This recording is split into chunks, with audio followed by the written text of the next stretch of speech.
Je reçois très souvent la question de savoir comment fonctionnent les phrasal verbs, les verbes à particules en anglais.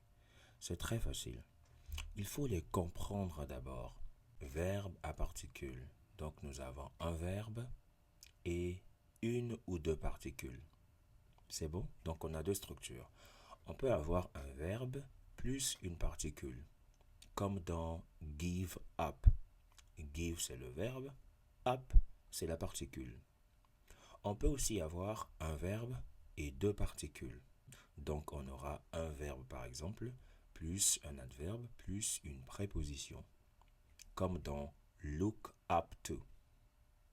On a look, le verbe, plus l'adverbe up et la particule qui est une préposition to. Donc on peut avoir un verbe plus une préposition, un verbe plus un adverbe, ou bien un verbe plus un adverbe plus une préposition. C'est bon?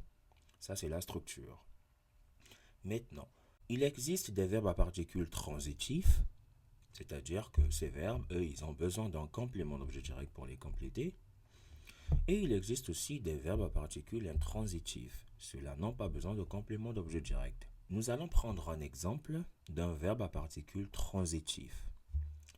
I turned off the light. On a the light qui est un complément d'objet direct qui complète donc le verbe. Et un exemple d'un verbe à particules intransitif, on dira I woke up. Il n'y a pas de complément d'objet direct. C'est bon? Il existe aussi des verbes mixtes, c'est-à-dire des verbes qui peuvent être utilisés de manière transitive et qui peuvent aussi être utilisés de manière intransitive. On va prendre le verbe give up. I give up. Là, c'est de manière intransitive. Pas besoin de complément d'objet direct. Mais quand je dis I gave up smoking, smoking, c'est un gérondif qui est utilisé ici comme complément d'objet direct. Donc ici, give up est utilisé de manière transitive. Il existe aussi des verbes à particules que l'on peut séparer. Par exemple, turn off. On peut dire he turned off the light. Comme on peut dire he turned the light off. On peut séparer. C'est bon?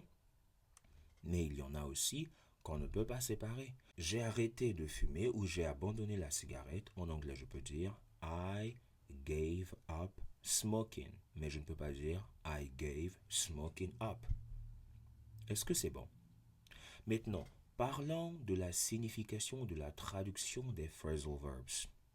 Comment les traduire? Comment les comprendre? Il y en a qui peuvent se comprendre facilement. Si tu comprends la signification du verbe, tu comprends la signification de la particule, pas de problème, comme look up, qui peut se traduire par regarder en haut, et look down, qui peut se traduire par regarder en bas. Mais attention, ces verbes à particules peuvent avoir plusieurs significations. Le même look up, qui se traduit par regarder en haut, peut aussi se traduire par vérifier. Vérifier un mot dans le dictionnaire, par exemple. Est-ce que c'est bon?